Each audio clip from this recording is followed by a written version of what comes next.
ഇതൊരു അപകട വാർത്തയല്ല. കഴിഞ്ഞ ദിവസം പന്തളത്ത് നടന്ന ഒരു അധിക പ്രസംഗത്തിൻ്റെ നേർക്കാഴ്ചയാണ്.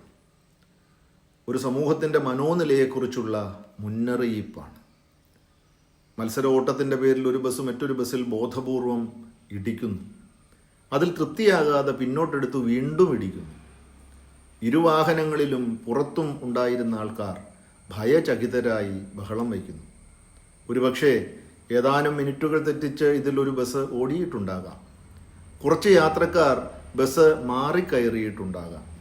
ഒരു ചെറിയ വരുമാന നഷ്ടമോ ഒരു നിമിഷത്തെ ഈഗോയോ ആയിരിക്കാം ആ പ്രകോപന പ്രവൃത്തിക്ക് കാരണം.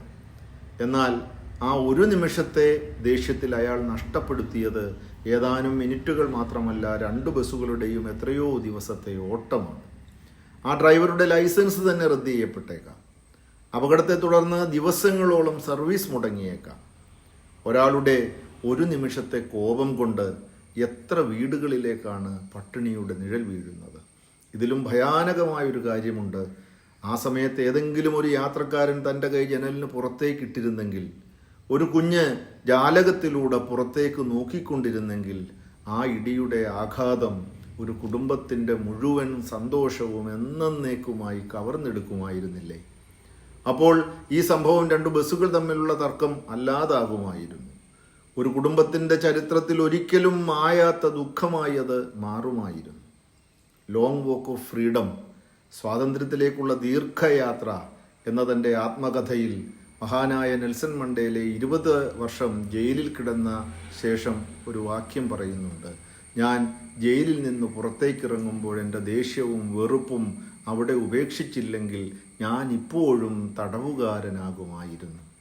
മനുഷ്യനെ ഏറ്റവും കൂടുതൽ തടവിലാക്കുന്നത് ഇരുമ്പഴികളല്ല, നിയന്ത്രിക്കപ്പെടാത്ത കോപവും വിദ്വേഷവുമാണ്.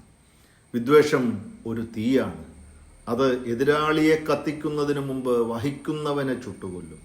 ഡ്രൈവർ സീറ്റിലിരുന്ന ആ മനുഷ്യൻ മറ്റൊരു ബസ്സിനെ അല്ല ഇടിച്ചത്, തൻ്റെ തൊഴിൽ മാനത്തെയും കുടുംബത്തിൻ്റെ അഭിമാനത്തെയും സമൂഹത്തിൻ്റെ വിശ്വാസത്തെയുമാണ്. വീട്ടിൽ കുട്ടികൾ ഇതൊക്കെ കാണുന്നുണ്ട്, സമൂഹം കാണുന്നുണ്ട്. കോപം വന്നാൽ ശക്തി കാണിക്കണം, ജയിക്കാൻ എന്തും ചെയ്യാം, പ്രതികാരം തന്നെയാണ് പരിഹാരം എന്ന സന്ദേശമാണ് ഇത്തരം പ്രവൃത്തികൾ നൽകുന്നത്. ഇത്തരം കാഴ്ചകൾ സമൂഹത്തിൽ ഇരുൾ പരത്തും. ഇരുട്ടുന്നത് വെളിച്ചത്തിൻ്റെ അഭാവം മാത്രമല്ല, വിവേകത്തിൻ്റെ അഭാവം കൂടിയാണ്. ഒരു നിമിഷം മതിയാകും ഒരു അപകടമുണ്ടാക്കാൻ. ഒരു നിമിഷം മതിയാകും ഒരു കുടുംബത്തെ അനാഥമാക്കാൻ. ഒരു നിമിഷം മതിയാകും വർഷങ്ങളായി കെട്ടിപ്പടുത്ത ജീവിതം തകർത്തെറിയാൻ. പക്ഷേ ഒരു ജീവിതം പടുത്തുയർത്താൻ ഒരായുസ്സു തന്നെ വേണ്ടിവരും. മഹാത്മാഗാന്ധി പറഞ്ഞു, കണ്ണിന് കണ്ണെന്ന നിയമം പിന്തുടർന്നാൽ ലോകം മുഴുവൻ അന്ധരാൽ നിറയും. ഇന്ന് റോഡുകളിലും സമൂഹ മാധ്യമങ്ങളിലും രാഷ്ട്രീയത്തിലും കുടുംബത്തിലും ഒക്കെ നാം കാണുന്ന പല പ്രശ്നങ്ങളുടെയും കാരണം ഈ പ്രതികാര മനോഭാവമാണ്. ജീവിത വഴികളിൽ ഇരുളിനെ വിളിച്ചു വരുത്താതിരിക്കാൻ നമുക്ക് ശ്രദ്ധിക്കാം. നല്ല ദിവസം ആശംസിക്കുന്നു.